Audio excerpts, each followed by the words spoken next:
La solidaridad y las ganas de demostrar al gobierno que deben establecerse políticas públicas para fortalecer la pequeña economía familiar y la agricultura familiar motivaron a organizaciones campesinas a entregar miles de kilogramos de alimentos fruto de sus cosechas. Se entregaron desde mandioca, poroto, zanahoria hasta maíz, alimentos necesarios para afrontar el frío y las lluvias que complican aún más la vida de los afectados por las inundaciones. Las zonas de los Bañados Sur y Tacumbú fueron los primeros beneficiados. Esta solidaridad llega también a las zonas rurales, ribereñas, como Concepción, San Pedro e Itapúa.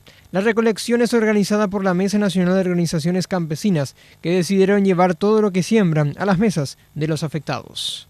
Daipori ni va a crisis ya la vea. Ni en condiciones ya socorreo la de pueblo a situaciones nada de ya depende otro. Los labriegos que se unieron en pos de colaborar con el gobierno de igual manera fueron exigentes y piden que no solo la asistencia sea en momentos de emergencia, sino que también se haga presente en infraestructura y servicios. En este caso en políticas sociales públicas. Tapé por ejemplo, fácil la acompañamiento. La MSNOC pretende seguir con el trabajo de reunir productos y asegurar que los más vulnerables, como niños y ancianos, tengan en su plato una comida nutritiva y segura.